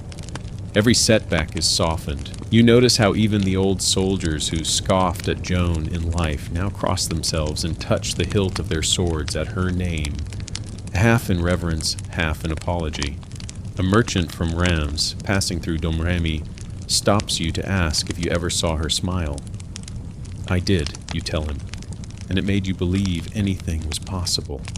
He nods and writes that down, certain it'll fetch a good price at the next city fair. Mainstream historians will later argue about the scale of Joan's impact, but here on the ground, the transformation is palpable. The English have lost their momentum. Charles, once timid and unsure, moves with confidence, backed by a growing chorus of supporters. The nobility, once fractured by old rivalries, begin to see the advantage in unity, and everywhere, in every farmhouse and castle, the image of Joan in armor.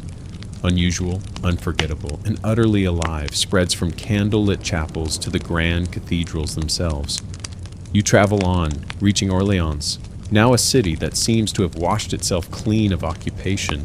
The ramparts Joan stormed are bedecked with lilies. Her face, painted on banners, looks down upon the market squares where children play. You sit at a bakery on the square and watch as a small girl, braids flying, clambers onto a barrel and declares she'll drive out all the English right after breakfast. The baker gives you an extra roll on the house for travelers who walked with the maid. Joke 2. Finally, your reputation pays in carbohydrates. Inside the cathedral, a bishop preaches a homily that sounds more like a rallying cry than a sermon. She showed us how to live with faith, how to fight with conviction, and, when needed, how to die with dignity. The congregation, once fractious, now stands as one. Men and women, nobles and peasants, arms linked in silent tribute. Later, at a tavern, a weathered soldier admits to you that he still dreams of Joan, leading a midnight charge, white banner aloft, the darkness parting before her. Sometimes, he says, I wonder if she'll come back. You can't help but agree. Unusual tidbit. Within a year of Joan's execution, small coins called jeannettes began circulating in the Loire Valley, tiny, unofficial tokens stamped with a lily and a sword. People tucked them into purses and pockets, believing they brought protection or luck. Scholars still argue whether these were truly minted by local rebels or simply dreamed up by enterprising silversmiths looking to cash in on Joan's memory. Either way, you collect one and tuck it safely away, a small piece of legend to carry forward. The scholarly debates rage on, too. Was Joan truly divinely inspired, or just the right voice at the right moment? Was her trial orchestrated to eliminate a threat to both church and crown, or a tragic cascade of medieval misunderstanding and fear? Some claim her voices were illness, others call them genius, and a few still believe she was an angel in disguise. You think about the hours in the mud, the nights beside smoky fires, and how often you saw her lift a whole army's spirits with a word, a joke, or simply the way she would stare down a skeptical knight until he smiled. As months roll into years, Joan's legacy only deepens. The French reclaim Paris, the English hold on, but just barely, until their power in France finally collapses. Charles rules as a king who never quite shakes the suspicion that his throne was won by a peasant girl's faith. Bishops squabble over her memory, and poets immortalize her story in song. Joan's family, once persecuted, is honored and granted privileges. Even in Rome, whispers grow about the Maid of Orleans, who made kings and shamed bishops. You wonder if Joan, in her simple courage, could ever have imagined this.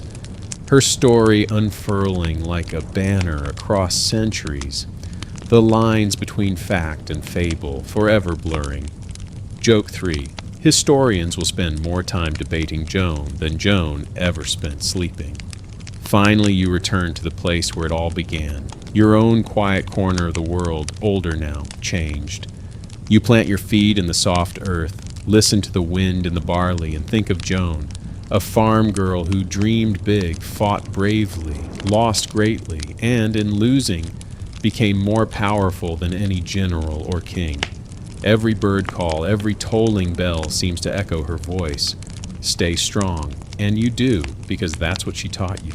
So here you are at the edge of sleep, the echoes of history fading into the gentle hum of your room. Let the story settle now, its sharp edges softened by time, its heartbreak slowly transformed into something gentle, golden, and reassuring. Picture the soft fields of Domrémy in spring, green and bright with the scent of wildflowers carried on the wind. Imagine the gentle rush of the Meuse, lapping quietly under willow branches. The battles and betrayals, the crowds and the fires grow distant, receding like a tide far from shore. You can feel your eyelids growing heavy, each breath slower, deeper. The struggles of the past become just murmurs now, replaced by the comfort of warm blankets, soft pillows, and the safety of this moment. Know that courage, the real kind, doesn't always come with banners or shouts. It can be as quiet as a prayer in the night, as steady as a heartbeat, as resilient as hope that refuses to die. Let Joan's story remind you that even the smallest voice can change the world, and that bravery is simply doing what's right, even when you're afraid. It's all right to rest now. The fields are safe, the city walls are strong, and the world will wait for you until morning. You are safe, you are seen, and you can let go for tonight. As the last whispers of history drift away, let sleep carry you gently until a new dawn rises.